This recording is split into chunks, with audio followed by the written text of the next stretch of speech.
Olá, tudo bem? Meu nome é Sérgio, sou o professor da disciplina Cooperativismo, Associatismo e Extensão Rural. É importante que tenham papel e caneta para anotar as dúvidas e postar no fórum Tira Dúvidas do seu AVA. E é importantíssimo complementar os assuntos vistos na videoaula com a leitura do caderno didático. Agora que as formalidades já foram feitas, vamos para a nossa aula, a segunda.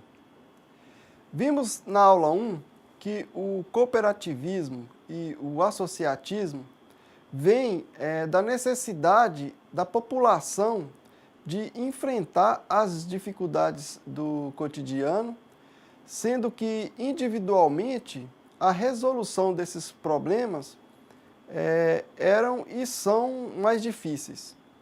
O associatismo é a iniciativa de duas ou mais pessoas em se agruparem na busca de pôr em prática determinado interesse comum. Por exemplo, interesses sociais, econômicos, culturais ou políticos. Relembrando que as associações se caracterizam por reunir pessoas físicas ou jurídicas com interesses comuns.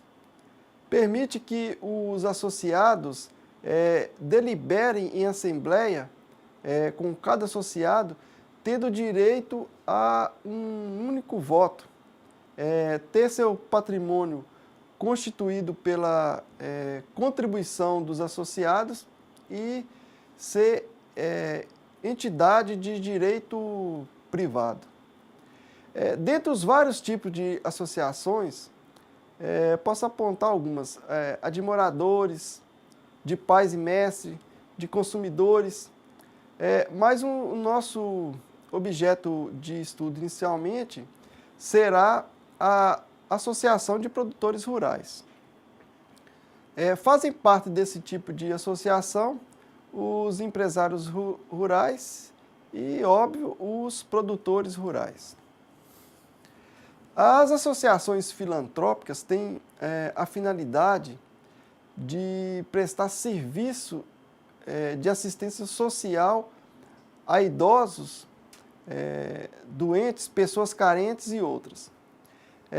As associações de bairro são formadas por pessoas que têm o objetivo de melhorar as condições de moradia. Procuram melhorar as condições sanitárias, de abastecimento e de pavimentação, entre outros. A grande maioria das escolas de ensino básico tem uma associação de pais e mestres, formada por pais de alunos, alunos maiores, funcionários e professores daquela escola. Tem o objetivo de melhorar as condições administrativas, pedagógicas e financeiras das escolas.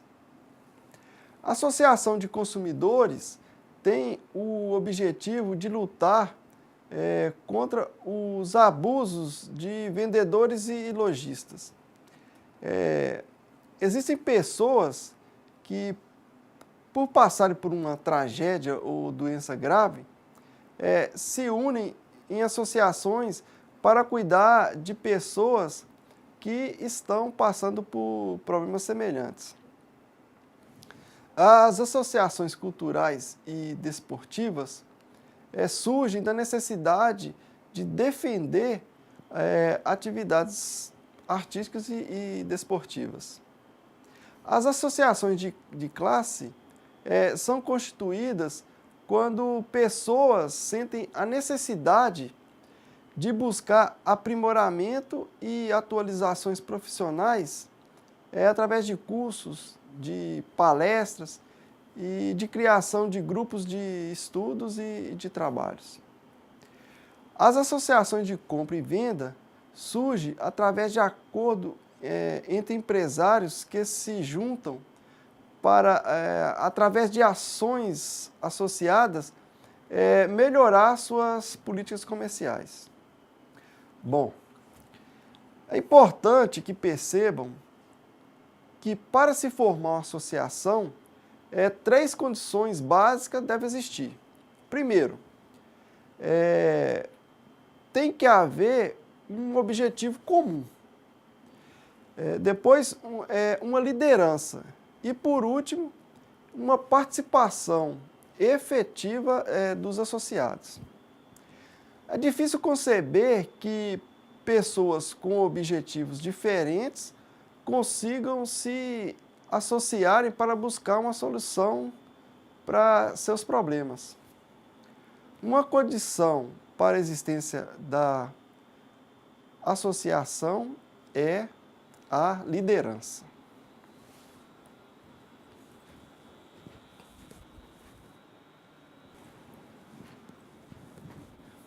Liderança é a capacidade que alguém tem de conduzir um grupo de pessoas para atingir um objetivo comum.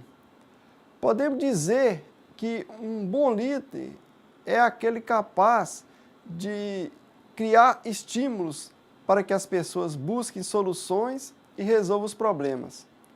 Facilitar o trabalho em conjunto e a integração das pessoas. Reunir as pessoas em torno do objetivo e coordenar as ações das pessoas na realização das tarefas. O que deve ficar claro é que a participação efetiva dos associados com ideias, aceitando e avaliando as ideias dos outros, fazendo um julgamento baseado em fatos e informações, ancorado pelo Estatuto da Associação, gerido e mediado por líderes competentes. Então, essa é a receita para o sucesso da associação. Resumindo, a condição essencial para se formar e manter uma associação é a reunião de pessoas participativas com objetivo comum, sob a tutela de um bom líder.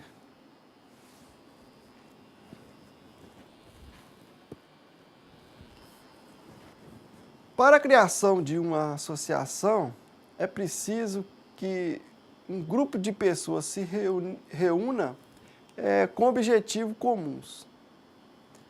Dentro desse grupo, seja escolhido alguma pessoa para formar uma comissão provisória que tomará as primeiras providências.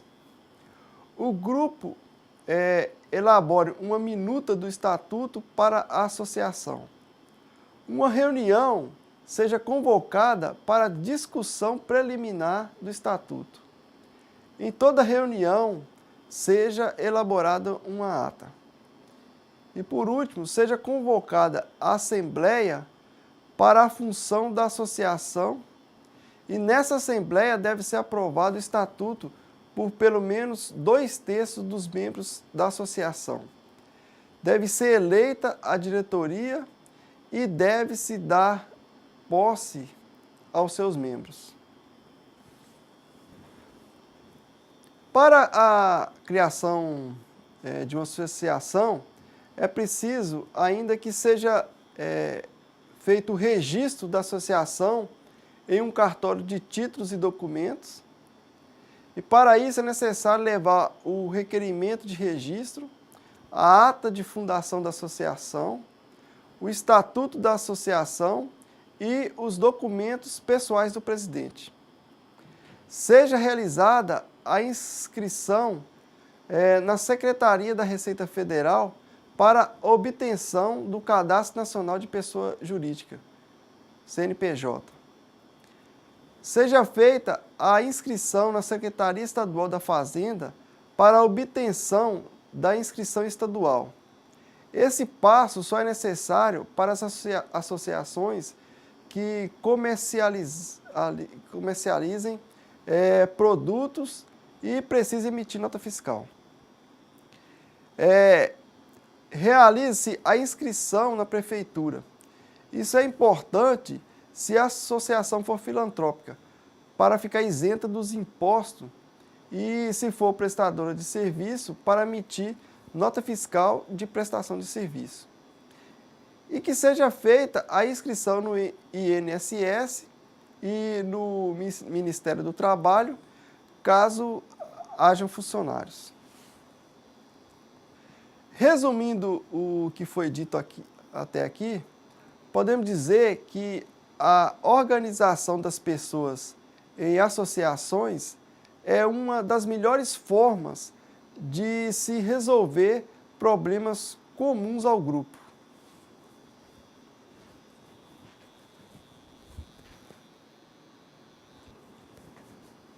Falamos nesse início de aula sobre o associatismo.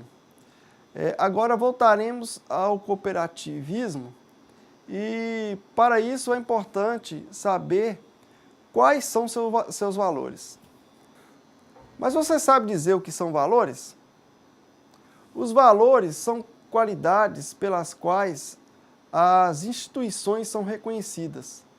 São requisitos da moral de uma entidade.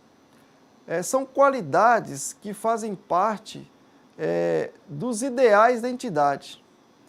Então, vamos aos valores do cooperativismo. Ajuda mútua, solidariedade e preocupação com o semelhante. A cooperativa pretende que todos se esforcem e trabalhem juntos, ajudando-se mutuamente. Por exemplo, quando algum produtor rural, membro da cooperativa, está passando por alguma dificuldade, uma praga em sua plantação, problemas financeiros, os demais cooperados devem ajudá-lo a superar esse momento. Esse valor também está intimamente ligado ao aspecto da responsabilidade social das cooperativas. A responsabilidade. Os cooperados devem ter atitudes responsáveis para não prejudicar os demais membros da cooperativa, nem seus clientes e fornecedores.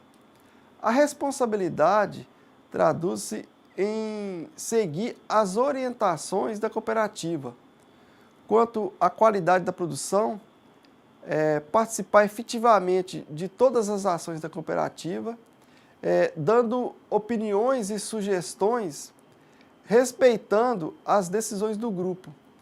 E responsabilidade financeira, que é evitar o endividamento. Democracia. As decisões, principalmente as de grande importância, devem ser tomadas em assembleia em que todos têm acesso e cada membro tenha um voto. A igualdade e equidade.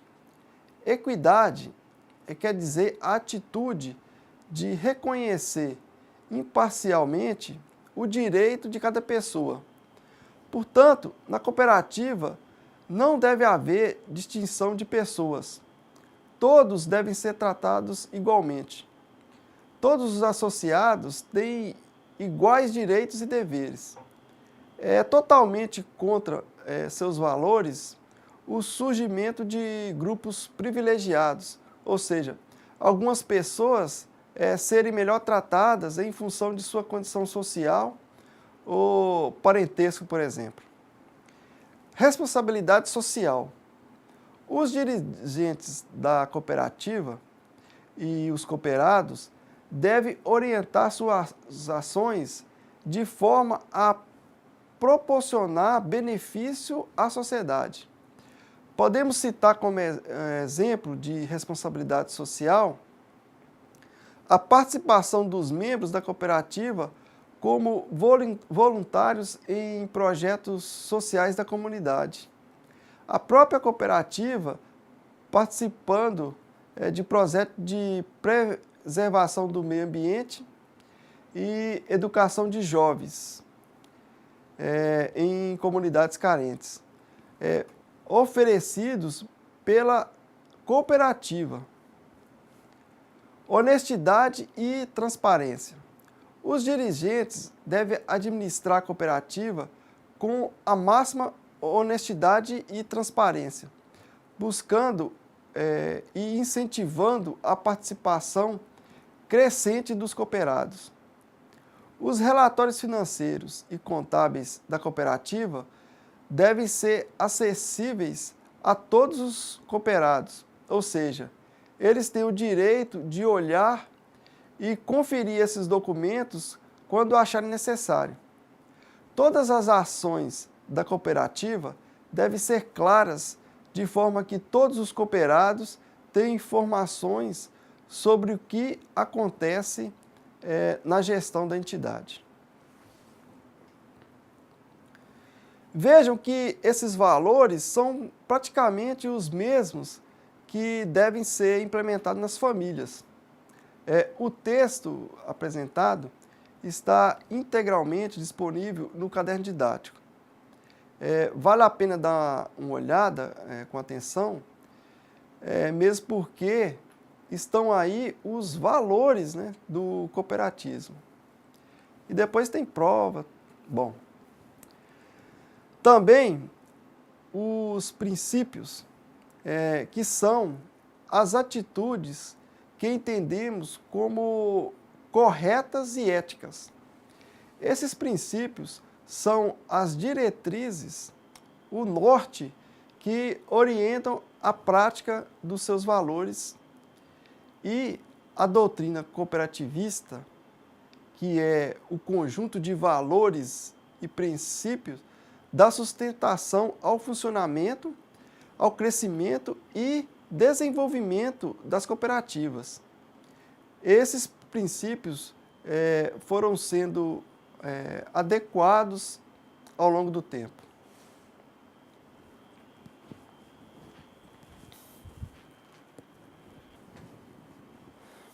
Atualmente, são esses os princípios do cooperativismo. Adesão livre e voluntária. Cooperativas são organizações voluntárias abertas a todos para usar seus serviços e que sejam dispostos a aceitar suas responsabilidades de membro sem discriminação de gênero, de classe, de raça, de ideologia política, de orientação sexual ou religiosa. Controle democrático pelos membros cooperativistas são organizações democráticas nas quais os sócios, os cooperados, participam ativamente do processo de decisão através do voto, independentemente do número de cotas possuídas. Cada cooperado tem direito a apenas um voto, valendo pelo que é e não pelo que tem. Participação econômica dos membros. Então, cada membro contribui igualmente com recursos financeiros para a formação do capital da cooperativa. Dessa forma, como aconteceu com os pioneiros de Rochdale, parte desse capital é de propriedade comum da cooperativa, sendo utilizado para seu crescimento. Os membros sempre recebem, quando houver, uma remuneração limitada ao capital que cada um integralizou no momento de sua entrada na cooperativa. Além desses princípios, temos também autonomia e independência, educação, treinamento e informações, intercooperações e preocupação com a comunidade.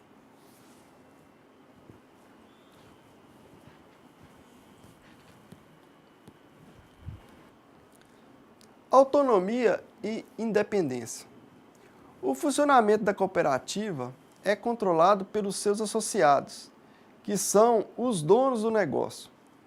Em outras palavras, a cooperativa têm total autonomia e independência em suas ações, não dependendo de outras instituições públicas ou organismos externos.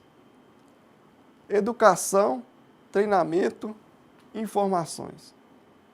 As cooperativas devem ter sempre como objetivo a educação e a formação dos seus membros, dos representantes eleitos e dos trabalhadores, capacitando-os para a prática cooperativista, para o uso de equipamentos e de técnicas no processo produtivo e comercial.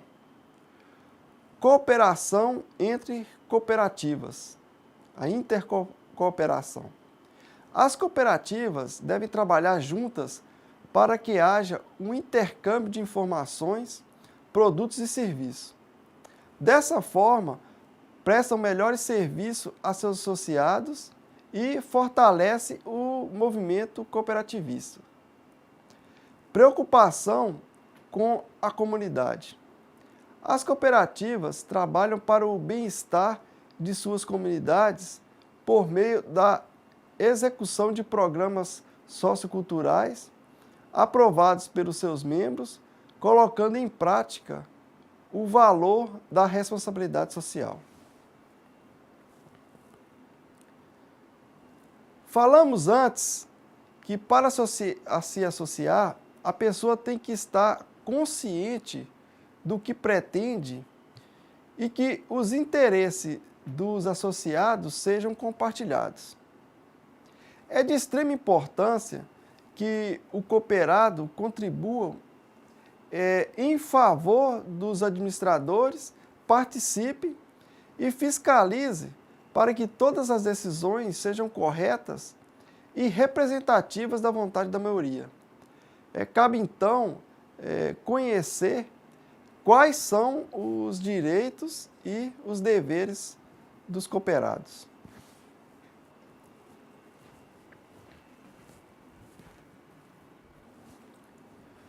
Então, os direitos do cooperado: votar e ser votado, participar de todas as operações da cooperativa, receber retorno de sobras apuradas no fim do ano, examinar livros e documentos, convocar a assembleia, caso seja necessário, pedir esclarecimento dos conselhos de administração e fiscal, opinar e defender suas ideias, propor ao Conselho de Administração ou Assembleia Geral medidas de interesse da cooperativa.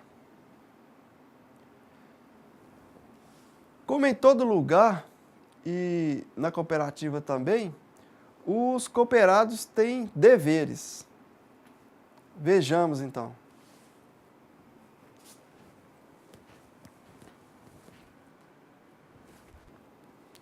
Deveres do cooperado: participar das assembleias gerais, pagar suas cotas partes em dia, acatar as decisões da Assembleia Geral, votar nas eleições da cooperativa, cumprir seus compromissos com a cooperativa, zelar pela imagem da cooperativa, participar dos rateios das perdas, se ocorrerem, e das despesas da cooperativa.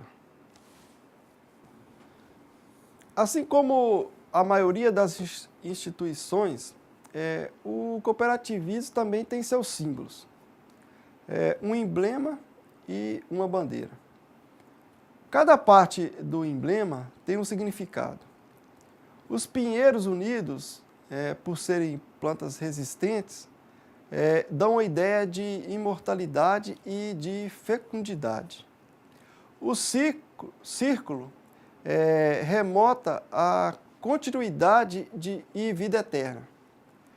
A cor verde lembra a natureza e o amarelo, representado pelo sol, traz ideia de fonte de energia.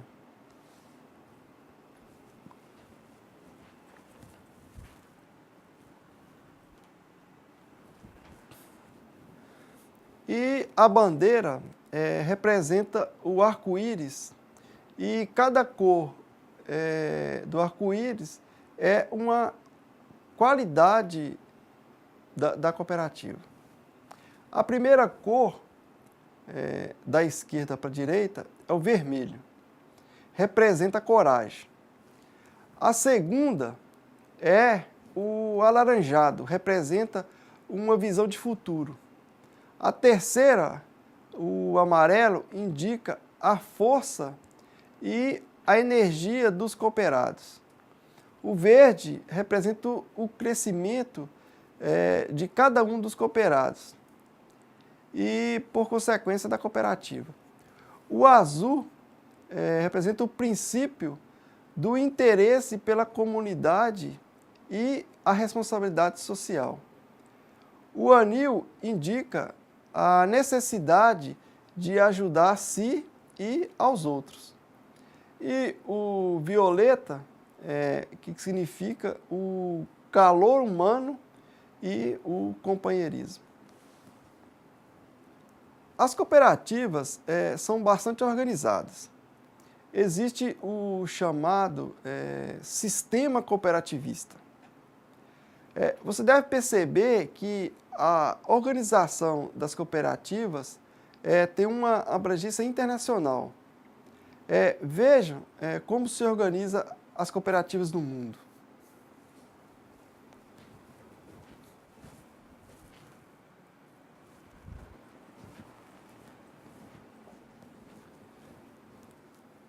A Aliança Cooperativa Internacional, ACI, é o órgão máximo do cooperativismo mundial. A ACI é membro do Conselho das Nações Unidas e, atualmente, ela possui 4 seções regionais. ACI Europa, ACI Américas, ACI África e ACI Ásia e Pacífico.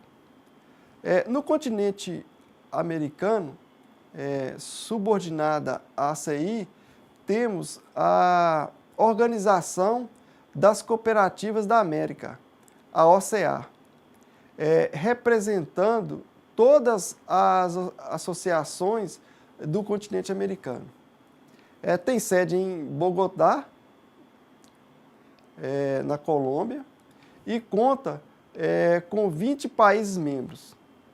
E no Brasil, o órgão máximo é a OCB, que é a Organização das Cooperativas Brasileiras. A OCB tem como principal objetivo representar todas as cooperativas do Brasil e atuar como órgão técnico consultivo junto ao governo. Participante do Sistema S, a SESCOP, que é o Serviço Nacional de Aprendizagem do Cooperativismo, tem a função de contribuir com a formação, a capacitação e a reciclagem dos dirigentes das cooperativas. Outra importante representação é a Frente Parlamentar do Cooperativismo, que funciona em Brasília, no Congresso Nacional, e é formada por senadores e deputados federais. Cada estado do Brasil também tem uma organização das cooperativas brasileiras do estado. Todas as cooperativas de um determinado estado são filiadas à OCB daquele estado.